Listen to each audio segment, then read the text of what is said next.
మీరు అన్నది కరెక్టే, ఇన్ఫ్యాక్ట్ చూపిస్తుంది. కానీ గవర్నమెంట్ కూడా రీసెంట్గా సినిమాలో వచ్చి కలవమని ఒక 70-80 మందిని ఇన్వైట్ చేసింది.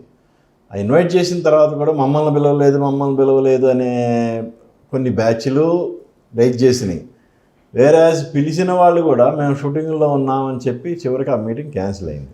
ఒకవేళ అలా చేసుంటే తప్పైనా కానీ మీరు ఇనిషియేషన్ ఆపకూడదు. ఇది ప్రభుత్వ రంగ సంస్థ, దాన్ని ఎలా మర్చిపోతారు మీరు? వచ్చినోడికి అండి, స్టార్ట్ చేయకపోతే వెనక్కి తీసుకోండి. పరిశ్రమ మీకు అవసరం అక్కడ. ఎందుకు ఇది పరిశ్రమ? కళలు చాలామంది కళాకారులు ఉంటారు, రకరకాల అవసరం. ఇక్కడ ఎప్పుడు మన దగ్గర లేనప్పుడు ఎక్కడ పోయారు? చెన్నైలో ఉండి అన్ని రాష్ట్రాల వాళ్ళు కలిసి కన్నడ జరిగేది అక్కడే, మలయాళం అక్కడే జరిగేది, తమిళ అక్కడే జరిగేది, తెలుగు అక్కడే జరిగేది, సౌత్ మొత్తం అక్కడే జరిగేది. మరి ఉండొచ్చుగా అక్కడే. ఎందుకు వచ్చాం? స్ట్రెంగ్త్, మన స్ట్రెంగ్త్ అది. వదిలేస్తే ఎలాగా? వాడు రాలేదు, మళ్ళీ చేయండి మెయిల్. మేము ఓట్లు వేసాం కదండి, మీకు కూడా పిలవండి 10 సార్లు. ఏమైతే ఆంధ్రప్రదేశ్లో కొన్ని వేల ఇళ్ళకి తిరిగి ఓటు అడిగాం. వేయండి బాబు గారికి, వేయండి బాబు గారికి వేయండి అని లక్షల మందికి చెప్పాం, కోట్ల మందికి వినిపించాం గలం.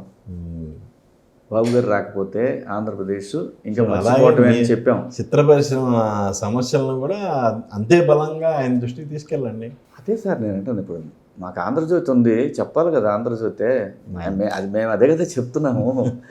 మీరు అన్ని ఇది కూడా ఇది మీరు మాకన్నా మీది ఎక్కువ ఇంపాక్ట్ ఉంటుంది. మీడియా ద్వారానే కాదు, వ్యక్తిగతంగా మీకున్న నేను కలిసినప్పుడు నేను చెప్తున్నాను సార్, నేను కలిసినప్పుడు చెప్తున్నాను.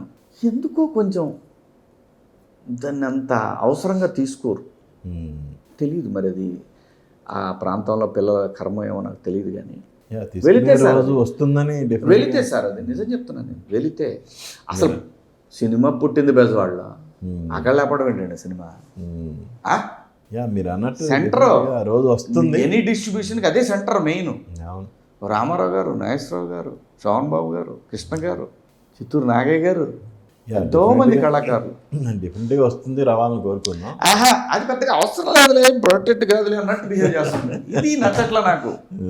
ఏది అవసరం? పోని ఏది అవసరం? సరే మీ గళాన్ని గట్టిగా వినిపించండి. అందుకే మీకు చెబుతున్నాను. ఇప్పుడు ఆంధ్రజ్యోతిలో చెప్తే బాగా చెప్పినట్టే. ఒకసారి పోయి మనం వాళ్ళని డిస్టర్బ్ చేయడం కూడా అవ్వదు కదా సార్. ఇది ఒక్కటే కాదు కదా, చాలా ఉంది. వాళ్ళు ప్రజలు వాళ్ళ అవసరాలు ఇవన్నీ కూడా చూడాలి కదా.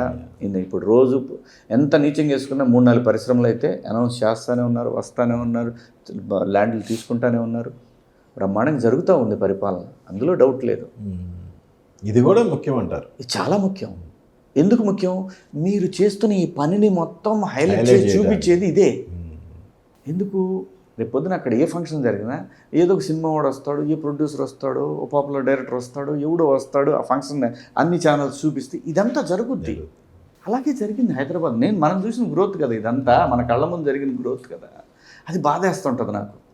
ఇప్పుడు అక్కడ వచ్చినంత మాత్రం ఇమీడియట్గా వెళ్ళిపోయి నేను ఉంటాను, నాకు సినిమాలు ఉంటే ఇక్కడ ఉంటా, ఉండకుండా ఎలా ఉంటాను? ఈ లేకపోయిన సినిమాలు లేవనుకో, నేను మా ఊర్లోనే ఉంటుంటా. నాకేమి ఇదేం లేదు, ఆర్టిస్టులకి అదేం ఉండదు, ఎక్కడికైనా వచ్చి చేస్తారు వాళ్ళు. పరిశ్రమ అనేది పెట్టాల్సిన బాధ్యత మీదనేది నా అభిప్రాయం. ఎట్టి పరిస్థితుల్లో దాన్ని తప్పించుకోవడానికి వీల్లేదు, దాన్ని లైట్గా తీసుకోవడానికి కూడా వీల్లేదు. ఎందుకంటే ఆంధ్రప్రదేశ్లో గత ప్రభుత్వం అంటే ఏం జరుగుద్దో వచ్చే ముందు బలంగా చెప్పాను నేను. నాకు ఆ బాధ్యత ఉంది. మీరు రాకపోతే ఏం జరుగుద్దో కూడా చెప్పా ప్రజలకి. ఈ టర్మ్లో మీరు రాకపోతే ఎవరు మాట్లాడిన రోజుల్లో కూడా మాట్లాడా. ఎన్నో ఇబ్బందులు ఎదుర్కొన్నాం. ఎందుకు? ప్రాంతం కోసం. ఒక పరిశ్రమ అవసరం అని చెప్పేదాన్ని మీరు పట్టించుకోవట్లేదంటే బాధేస్తుంది. ఎవడు వచ్చాడు ఎవడు రాలేదు కాదు ముఖ్యం, వచ్చినోడితోనే పెట్టండి.